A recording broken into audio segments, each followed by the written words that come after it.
현호석 경제부총리 겸 기획재정부 장관은 하반기 수출액이 작년 같은 기간에 견조 5% 확대될 것으로 내다봤습니다. 소비자 물가 상승률이 6개월 만에 상승폭을 확대했습니다. 공정위가 기업 간 공동 연구 개발을 촉진시키기 위해 담합 관련 규정을 개선키로 했습니다. 송광조 서울지방국세청장이 사의를 표명했습니다. 네, 시청자 여러분 안녕하십니까. 생경제 현장의 임동석입니다. 8월 들어서 첫 거래일인 오늘 외국인의 매수세에 힘입어서 코스피는 상승을 했습니다. 오늘 장의 자세한 시황을 구경호 기자를 연결하겠습니다. 안녕하십니까. 네, 안녕하십니까. 네, 오늘 시황을 먼저 정리해 주시죠. 네, 1일 코스피 지수는 전날보다 6.71포인트 오른 1920.74포인트의 장을 마감했습니다. 미국 연방준비제도 이사회가 정례회의에서 양적 완화 정책을 유지하겠다는 입장을 이어가면서 외국인의 투자 심리가 회복됐습니다. 또 7월 중국 제조업 구매 관리자 지수가 시장의 전망치보다 높게 나온 것도 국내 증시에 긍정적 영향을 미쳤습니다. 이날 개인이 537억 원, 기관이 79억 원어치를 순매도했지만 외국인이 619억 원어치를 순매수하며 지수를 끌어올렸습니다. 업종별로는 섬유의복이 1.58% 하락했고 음식료품과 의약품, 종이목재 등이 약세를 보였습니다. 운수창고는 2.09% 상승했고 보험과 금융업, 철강금속도 1%대의 강세를 보였습니다. 시가총액 상위 종목 중에서는 포스코와 신한지주, LG화학, SK하이닉스 등이 상승했습니다. 반면 현대차와 현대모비스, SK이노베이션은 하락했습니다.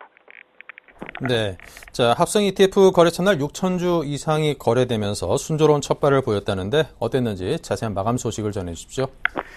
국내 최초로 거래가 시작되는 합성 ETF 2종 모두 거래량 6,000주를 웃돌며 순조로운 출발을 했습니다. 합성 ETF는 자산운용사가 직접 운용하기 어려운 특정 지수나 상품 가격 등에 연동되는 수익률을 만든 후 증권사로부터 기초자산 수익률을 교환하는 구조로 운용되는 상품입니다. 이날 거래가 개시된 합성 ETF는 한국투자신탁운용의 킨덱스 합성 선진국 하이힐드와 킨덱스 합성 미국 리츠 부동산입니다. 이날 킨덱스 합성 선진국 하이힐드는 최초 기준가 99,820원보다 0.19% 오른 10만 10원에 거래를 마쳤습니다. 거래량은 6,137주로 무난한 첫 거래일을 마감했습니다. 킨덱스 합성 미국 리츠 부동산은 최초 기준가 49,932원보다 1.11% 떨어진 49,380원의 장을 마감했으며 거래량은 6,878주였습니다. ETF들은 지난달 30일 각각 10만원, 5만원에 상장됐지만 거래는 이날부터 개시됐기 때문에 가격 변동폭이 반영돼 최초 기준가보다 약간 낮아진 상태였습니다. 합성 ETF는 해외 지수를 활용하기 때문에 기존 ETF와 달리 순자산 가치가 미국 시장이 끝나는 새벽 6시에 고정됩니다. 해당 ETF의 수익률은 ETF를 산 다음날 확인할 수 있습니다. 네. 자, 그리고 금감원이 얼마 전 100억 원대의 금융사고를 낸 하나금융투자 상대로 검사에 착수했다고요? 금융감독원이 100억 원대의 금융사고가 발생한 하나대투증권에 대한 검사에 들어갔습니다. 이날 금감원 관계자는 오늘부터 하나대투증권 사고에 대한 검사에 들어가 증권사 내부적으로 관리에 문제가 없었는지를 파악하기로 했다고 설명하며 관련 계좌를 들여다보고 관련자 개인이 아닌 증권사와 연관된 금융사고인지 여부를 점검할 것이라고 전했습니다. 금감원에 따르면 하나대투증권 삼성동 지점의 A 차장은 지난 1년여 동안 고객의 돈을 모아 주식 거래를 하는 과정에서 100억 원대의 투자 손실을 기록했습니다. A 차장은 투자 손실과 관련해 임의매매, 수익보장 부당 권유 등으로 투자자와 갈등을 겪은 것으로 드러났습니다. A 차장은 자살을 기도해 현재 중태에 빠진 것으로 전해졌습니다. 증권사 직원이 원금 보장이 불가능한 투자에 대해 원리금 보장 등의 약정을 맺으면 명백한 부당 권유 행위입니다. 이번 혐의가 입증되면 증권사가 투자 손실의 일부분을 책임져야 한다고 금융당국은 전했습니다. 네, 자 지금까지 구경호 기자와 함께했습니다. 감사합니다. 감사합니다.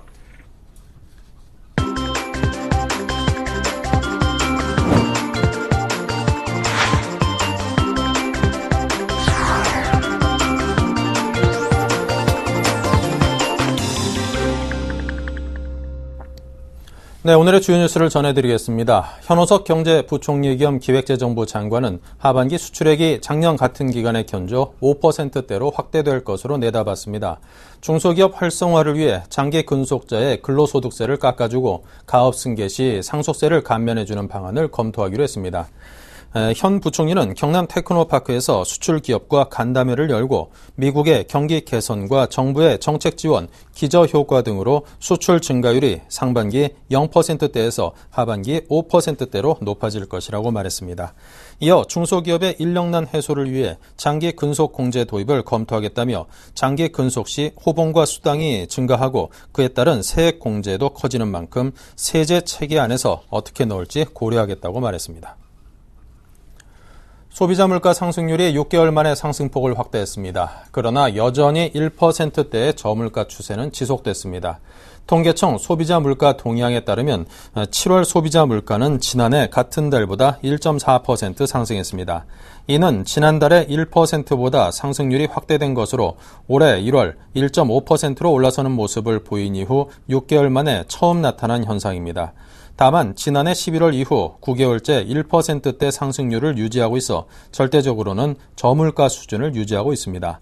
전월 대비로 보면 소비자 물가는 0.2% 올랐으며 지난 3월 이후 마이너스 0.2에서 0.2% 사이에서 등락을 거듭하는 모습입니다. 공정위가 기업 간 공동 연구 개발을 촉진시키기 위해 담합 관련 규정을 개선키로 했습니다. 정보통신기술 분야에서의 기술 탈취를 막기 위해 별도의 가이드라인도 마련하기로 했습니다. 공정위에 따르면 노델의 위원장은 최근 하반기 공정거래 정책 방향으로 혁신 경쟁 활성화를 꼽고 별도의 태스크포스를 구성해 대책 마련을 주문했습니다. 공정위는 현행 담합 규정이 기업 간의 공동 기술 개발을 지나치게 막고 있다고 보고 관련 기준을 명확히 하는 방향으로 제도를 개선하기로 했습니다. 현행 공정거래법은 산업 합리화와 연구, 기술 개발 등의 사유로 공정위의 인가를 받은 경우에 한해 담합 규제 대상에서 제외하고 있습니다. 송광조 서울지방국세청장이 사의를 표명했습니다. 국세청 관계자는 송 청장이 부적절한 처신으로 사의를 표명했다고 밝혔습니다. 송 청장은 CJ그룹으로부터 세무조사 무마 명목으로 골프 접대 등을 받은 혐의로 지난달 27일 검찰 조사를 받았던 것으로 전해졌습니다. 송 청장은 2006년 CJ그룹이 국세청의 세무조사를 받을 당시 조사를 총괄하는 국세청 조사기획과장을 담당했던 만큼 세무조사에 영향력을 행사할 수 있는 위치였습니다. 송 청장의 사의 표명은 허병익 전 국세청 차장이 CJ그룹 측으로부터 세무조사 무마 청탁과 함께 $300,000와 시계를 받은 혐의로 지난달 27일 구속되고 전군표 전 국세청장이 금품 수수 혐의로 검찰의 소환 조사를 받은 시점에 이루어졌다는 점에서 국세청은 충격에 빠진 모습입니다. HSBC은행은 7월 한국 제조업 구매 관리자 지수가 47.2를 기록했다고 밝혔습니다. 이로써 한국 제조업 PMI는 3개월 연속 하락세를 나타냈습니다. 6월에는 49.4를 기록해 지난 1월 이후 처음으로 50 이하로 떨어졌습니다. 하락세의 원인은 국내 경기 둔화 및 불리한 환율이 생산과 신규 주문, 고용 수준을 떨어뜨렸기 때문으로 조사됐습니다. 로날드맨 HSBC 아시아 담당 이코노미스트는 하반기로 접어들면서 한국 경기가 다소 완만한 흐름을 보이고 있다며 신규 주문의 추가 약세는 전자제품 등 한국산 제품에 대한 수요가 감소했음을 보여준다고 말했습니다. 국내 최초의 합성 상장지수 펀드 ETF가 출범했습니다. 한국투자운용은 거래소에서 킨덱스 합성 미국 리츠 부동산 ETF와 킨덱스 합성 선진국 하이힐드 ETF 상장 행사를 개최했습니다. 이 상품은 각각 다우존스 미국 부동산 지수와 해외 달러 표시 하이힐드 회사채 지수를 추정합니다. 한국투자운용의 ETF 전략팀장은 합성 ETF를 통해 하이힐드 회사채와 부동산 등에 대한 투자가 용이해지면서 국내 주식형 ETF에 편중됐던 투자자들의 자산 배분 수단이 다양해질 것으로 기대한다고 말했습니다. 합성 상장 지수 펀드가 업계에서 투자할 수 있는 분야가 다양해지는 만큼 정체된 국내 증시에 새로운 기회가 될 것으로 기대됩니다. 네, 국민은행의 신임 행장이 결정된 지 오늘로 11일째라고 합니다. 그런데 아직까지도 정상적인 출근을 하지 못하고 있는 가운데 이 국민은행의 실적은 나빠지고 있다고 합니다. 서울경제신문의 이상훈 기자를 연결합니다. 안녕하십니까? 네, 이상훈입니다. 네, 노조의 반발로 신임 행장이 정상적인 출근을 아직까지 하지 못하고 있다고 들었는데요. 어떤 이유 때문입니까? 네, 일단 지난 7월 12일 KB금융그룹 회장으로 임영록 회장이 공식 취임했습니다. 임 회장은 기획재정부 차관 출신으로 모피아로 대면되는 인물이었던 탓에 취임 당시부터 간치금융 논란이 불거졌습니다. 그 과정에서 국민은행 노조는 차기 행장에는 내부 인사를 중용해야 한다고 임 회장에게 줄기차게 요구해 왔는데요. 그러나 임 회장은 외부 출신인 이건호 행장을 국민은행 수장으로 선택했습니다. 이건호 행장은 조흥은행 출신으로 국민은행에 지난 2011년 합류해 사실상 외부 인사로 분류돼 왔습니다. 금융계에서는 그다지 부각되지 않았던 이 행장의 역전에 가까운 선임에 대해 이번 정권의 낙점을 받은 결과로 보는 분위기입니다. 그래서 노조는 계속 이건호 행장의 출근을 저지하고 있는 상황입니다. 이 때문에 이 행장은 오늘까지 11일째 외부에서 직무를 보고 있는데요. 금융회사의 수익성이 나빠지는 상황이라 국민은행의 노사 갈등을 바라보는 시선도 곱지 않습니다. 네. 자, 실제로 국민은행의 실적이 악화 일로라고 들었는데요. 현재 상황이 어떤지 궁금합니다. 네. 사실 은행은 전반적으로 실적이 악화되고 있는 상황입니다. 저금리로 예대 마진이 줄고 있고 소비자 보호가 금융계의 하도로 부상하면서 수수료 등도 많이 낮아졌고 불황으로 인한 대출 부실도 많아지고 있기 때문인데요. 특히 시중은행 중에서도 국민은행의 실적은 두드러질 정도로 안 좋은 상황입니다. 올 상반기의 경우 순이익은 3,446억 원을 기록했는데요. 이는 전년 동기 대비 65.7%나 감소한 것입니다. 2분기만 놓고 보면 전년 동기 대비 83%나 하락했습니다. 무엇보다 국민은행이 강한 것으로 평가받고 있는 소매금융의 실적 악화가 문제입니다. 국민은행의 가계대출 잔액은 지난 6월 말 기준 100조 8,059억 원으로 올 상반기에 865억 원이 줄었습니다. 반면 신한은행은 같은 기간 7,761억 원, 우리은행은 1조 5천억 원가량이 늘어 대조를 보였습니다. 소호대출도 국민은행은 상반기에 1,460억 원 늘어난 데 그친 데 비해 신한은행은 2조 2,788억 원, 우리은행은 1조 3,800억 원이 증가했습니다. 소매금융의 양 날개인 가계대출과 소호대출이 모두 주춤한 것인데요. 이런 부진이 실적에 영향을 줬습니다. 네. 자, 다른 은행들은 이 국민은행의 실적 부진에 대해서 어떤 평가를 내리는지 듣고 싶은데요. 네, 타은행들은 국민은행의 소매금융이 워낙 규모가 크다 보니 불황 국면에서 속도 조절을 하고 있는 것이 실적 부진에 여파를 미친 것으로 보고 있습니다. 국민은행의 경우 기업 금융이 취약해 사실상 소매금융이 경쟁력의 핵심인데요. 개인 대출의 경우 부동산 경기 침체로 대출 증가가 어려운 상황이고 소대출도 경기 부진으로 창업 열기가 식어 마찬가지로 쉽지 않습니다. 하지만 이런 이유들은 다른 은행에도 같이 적용될 수밖에 없는데요. 앞서 말씀드린 대로 신한, 우리은행 등은 소와 개인 대출을 올 상반기에 크게 늘렸습니다. 결국 다른 이유가 있다고 보는 게 합리적인데 올 초부터 불거진 지배구조 문제와 간치금융 논란에 이어 이번 인사 후폭풍이 영업일선에도 영향을 주고 있는 게 아닌가 하는 분석이 많습니다. 이 행장도 올 초부터 은행을 둘러싼 이런저런 논란으로 영업력 누수가 불가피했음을 인정하고 있습니다. 아무래도 조직이 어수선하다 보니 영업에 있어서 일사불란한 대응이 어렵다는 지적이 많습니다. 네. 자, 이 국민은행 입장에서는 신임 행장이 우선 정상적인 출근과 또 업무를 봐야지만 이 꼬인 실타래를 풀 수 있지 않을까 싶은데요. 앞으로 어떻게 될 걸로 내다보십니까? 네, 은행 경영진도 현재 국면을 심각하게 받아들이고 있습니다. 실적 악화가 가시화되는 마당에 노조와의 갈등 국면이 여전해 더더욱 그런데요. 특히 노조의 강경 입장 이면에는 최근 단행된 국민은행의 임원 인사에서 주택은행 출신이 많이 선임된 데 대한 불만이 녹아있다는 해석도 나옵니다. 국민은행이 과거 주택은행을 합병한 까닭에 인사처리면 항상 국민은행과 주택은행 출신 간의 갈등이 있었습니다. 이에 대해 이 행장은 애초부터 출신을 따지지 않고 실력으로 평가하겠다고 말해온 만큼 이런 지적을 일축하고 있습니다. 다만 인사에 대해서는 여러 해석이 나올 수 있는 만큼 문제점은 추후에 바로 잡아나가겠다고 노조를 달래는 모습도 보이고 있습니다. 노조 입장에서도 실적 악화가 심화되고 있어 무작정 행장에 대한 출근 저지를 길게 가져가는 것에 부담을 느낄 수 있습니다. 이 때문에 표면적으로는 행장의 진솔한 입장 표명을 요구하고 있는 노조가 실리를 찾아 어떤 식으로든 경영진과 대화를 시도할 것으로 보는 시각이 우세한데요. 이 행장도 노조와의 갈등을 하급히 해결하겠다는 의지를 피력하고 있어 조만간 출근 저지와 같은 강경 대치 국면은 풀리지 않겠냐는 시각이 강한 편입니다. 시중 여론을 감안해서도 양측이 합의점을 찾을 것이란 관측입니다. 네, 알겠습니다. 지금까지 금융부의 이상훈 기자와 함께했습니다. 감사합니다. 네, 감사합니다.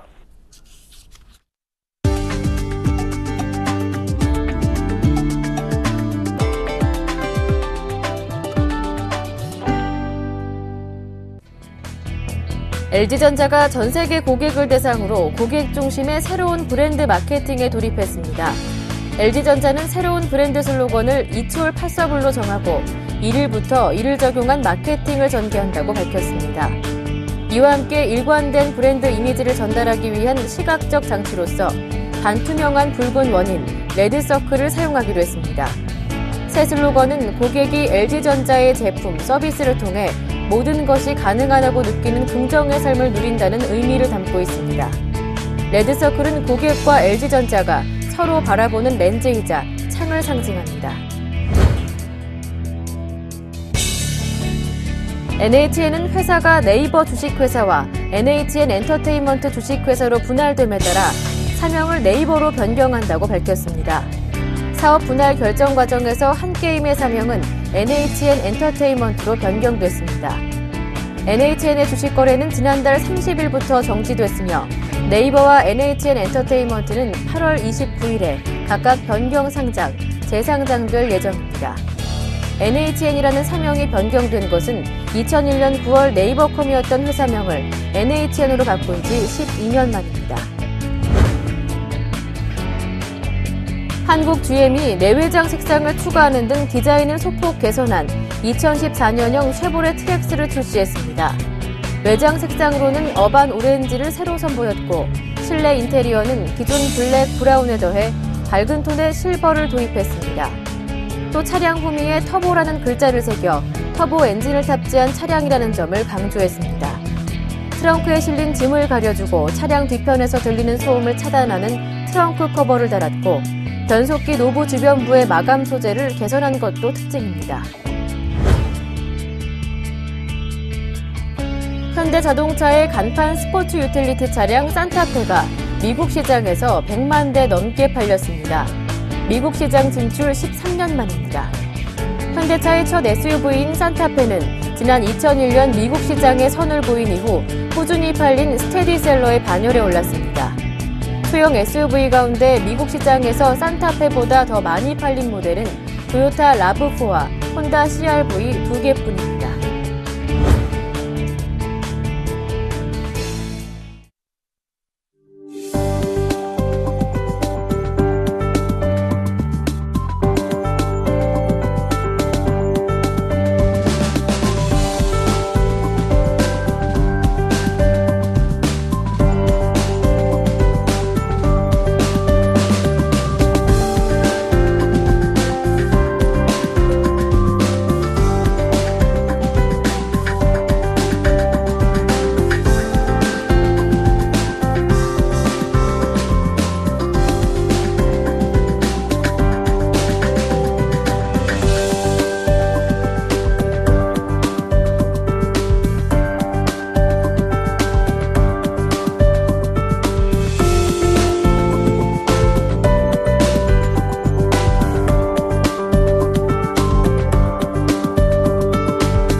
네, 이상으로 센 경제 현장을 마칩니다. 감사합니다.